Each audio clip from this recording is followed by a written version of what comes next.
Hello, everybody. Welcome back to WineupTV. I am your host, Wayne, with the other Riana, Riana Mondavi. Also a witchy woman. She's going to show you her little witching rods for water. When we come back, she's going to tell you about a new wine program they just launched and their old classic. See you in a second.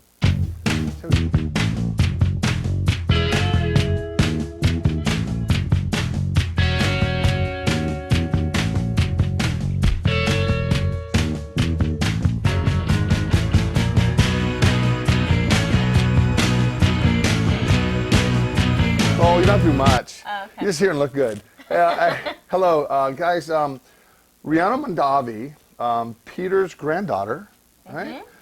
Stopped by, and they've got a couple of new wines they just released, as well as a classic. And first of all, Riana, tell us a little bit about, what a blessing. You've grown up with such a great last name in the wine business. But how to work hard at where you're at. It's not just because you grew up Mondavi, all of a sudden here's You gotta earn your stripes. You do, and you went from Napa to Florida. Now you're based out of Seattle. Yes. Which is, I love Seattle. I was born in Seattle, so it was a pretty cool town up there. And you stopped by, and it's a pleasure meeting you. Last time I lived in Napa, you were much younger, and so was I. But it's all good. So tell us a little bit about, growing up as a Mondavi, and the cool things and all the stories that, your grandfather must have had. I could go on and Sure you on can. about the stories. We're Italian, so we talk a lot. Drinking and talking is one of your things. Yeah, there you go. I'm Jewish. Eating and drinking is one of our things. You understand. I understand. Like you said, it's a blessing. As a kid, honestly, my sisters and I and my cousins, we knew we were in Napa Valley, but we definitely took it for granted. We had no idea. We didn't understand what it meant to be a Mondavi. And when I decided to go off to college, I said, I'm getting out. I'm leaving. All young people do. They grew up in Napa. Napa's a small town. Yeah, Napa. right? Yeah. I mean, we've got one movie theater, one bar. I'm like, I'm booking it. And then slowly I started realizing, I was like, wow, Napa's actually pretty great. How old were you when you finally realized that? In your mid-20s, like 21, 22? Yeah, around 20, 21. And you kind of look back and you're going, well, I grew up in paradise. Yeah, exactly. And now it's heaven. I absolutely love it. And now I understand what everybody always talks about when they're like, wow, Napa? I'm like, yeah, it's actually, yes, it is pretty great. I am It is blessed, awesome. as you said. Both my kids were born in St. Helena Hospital in Angwin. There you And go. yeah, right? And to me, Napa Valley, even though it has become extremely commercialized, there's that aura of Napa that's just so cool. There is what we like to call the old school Napa. Yeah. It's the founding fathers of Napa Valley, and my grandfather's one of them. Go ahead, name five. Name five if you can. Five. So we've got Trincheros, we've got Nichols, we've got Martinis, we've got my grandfather, and Robert. And you know what? And all these guys, a few of them are passed away. But your grandfather's 98. My grandfather is actually the only living Napa Valley legend left. 98. So what a blessing to be able, and he still goes to work every day? He goes to work every day, Monday to Friday, 9 to 5. He drives himself there. He lives on the property, so it's a little easier, but he drives himself to the office, and he walks up 2 flights of stairs in order to get there. That is so cool. And That's what keeping him alive. Yeah. We're fortunate to still have him, and I hope he lasts another 5 to 10 years. I hope before he passes away that you get stories, film him. We are, right now. Good My for sister you. does it every single Wednesday. They have a standing lunch appointment, and she's filming him, and he's answering all of our questions. That's awesome, because one day, stories, if you're blessed, if you want to have kids and then pass it on to their generations, you can look back, in 100 years going, wow, this is my lineage. Yeah. All right, so tell us a little bit about, this must be pretty exciting for you. This is the first new label you've had in how many years? 65 years. Wow. Yeah, so we started out with Charles Krug. My great-grandparents purchased Charles Krug in 1943. For how much?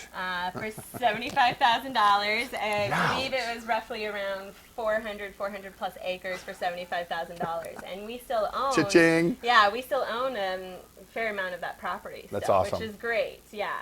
And then Divining Rod, just recently we decided, well, we've got Charles Krug, we love it, and let's come up with something different. Let's come up with something new. Charles Krug, very traditional and classic. The Divining Rod, it's different, it's funky.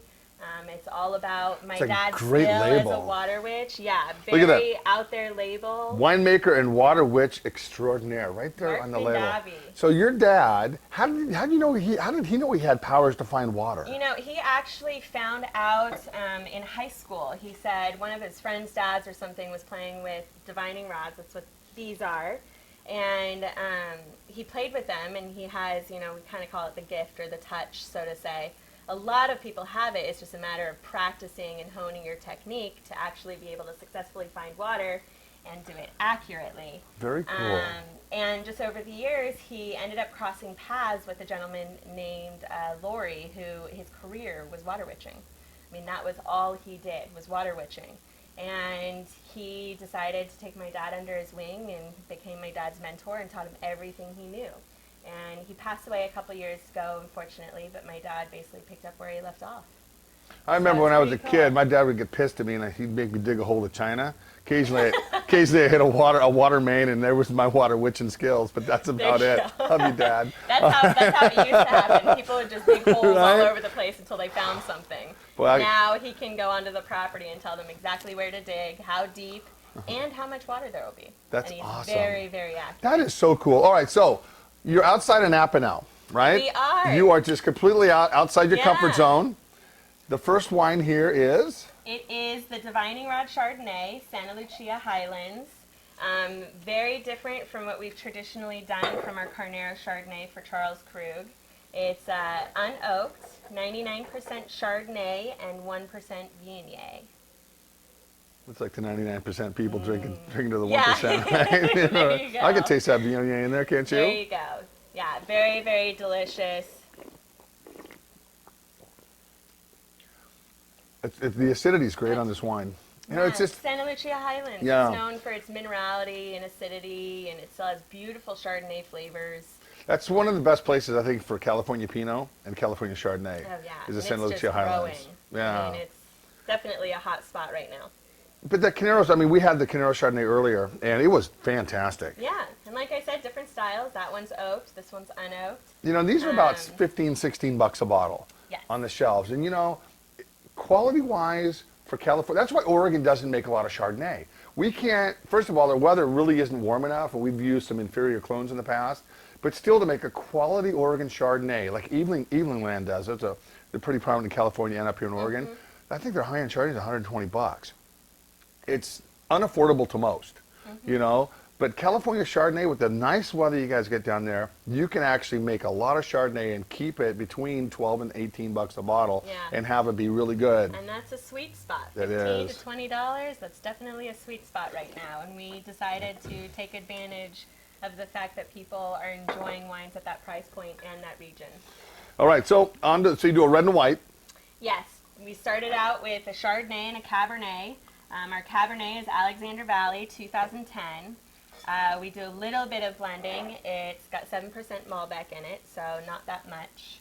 And it's just similar to the Chardonnay, very true to the fruit. I mean, what you want an Alexander Valley Cabernet to taste like, that's what you're So if I get a tattoo of this on me, I can pretty carte blanche. I can get a free tasting down there. Work something out. You watch. I'm going to show them the tattoo right there. I'll probably That's have to make some phone calls, that's a but cool yeah, we can label. work something out. You know, I always tell people it's very important to have a good product, but a cool label. Because what jumps off the shelf is a cool label. That most Completely. people, you know, I mean, you put two wines next to each other, and one can be great, one can be horrible. The more the cool label, probably buy more wine of, but it's more horrible than the other one. I don't Yeah. know.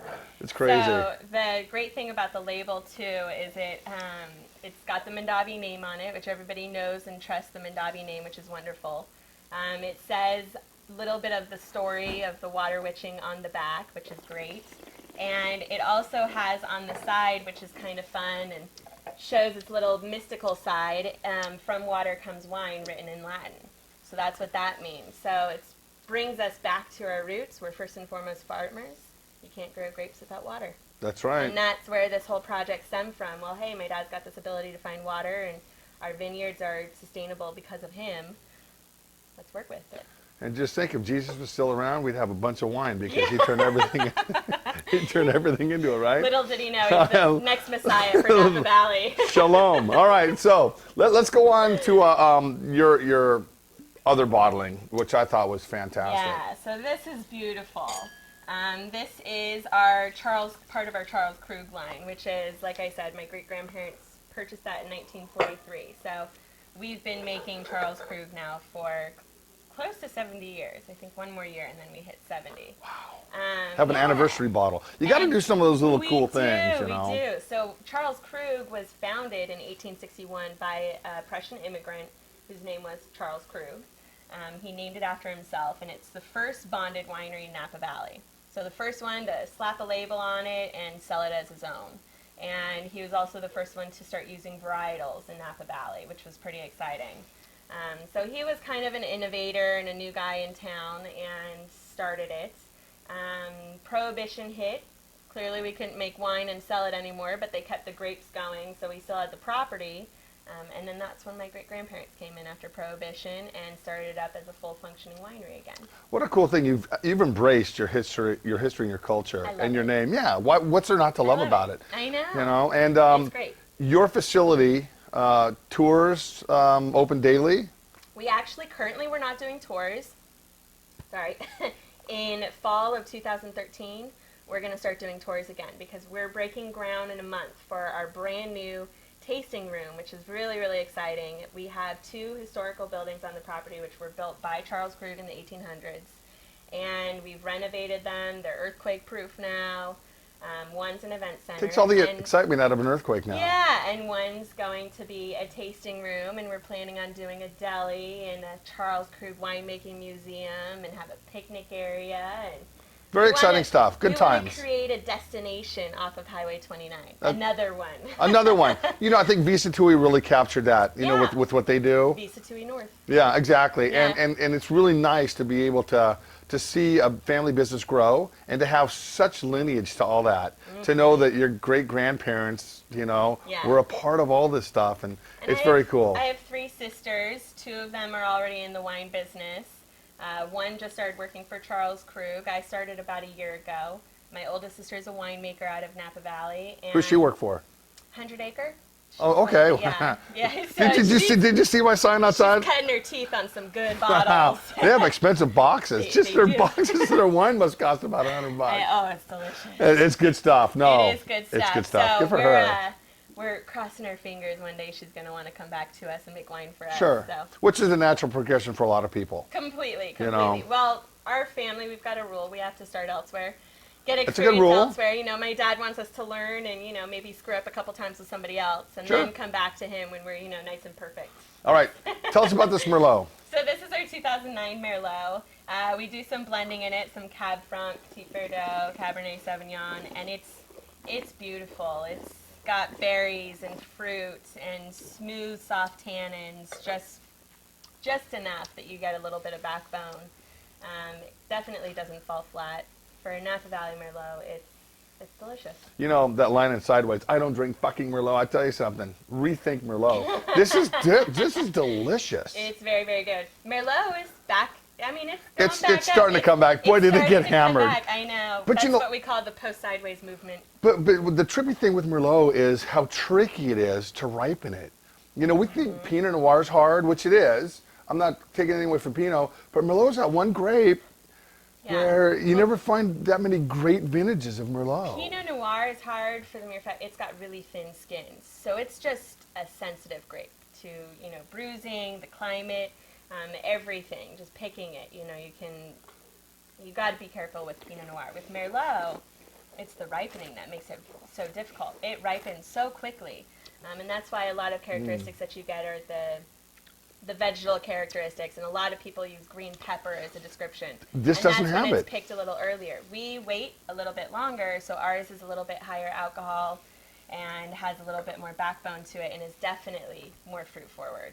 Awesome. Which I love. Rihanna, it is so good to see you. Don't be a stranger. No, you live in thank you. Seattle. Come on down here. We'll sit down with some other wines. I love Portland. I'm here all the time. It's a great beer, food, booze That's why city, I love baby. It. I know, right? I'm coming back for the beer fest at the end of the month. Good for you. Yeah. You stop on by. Matter of fact, we'll go down there and grab a pint. Oh, yeah, pint, which I is love always cool. All right, guys, thanks for tuning in. Darling, it's great to meet you, and we'll be back in a little while. Thank you.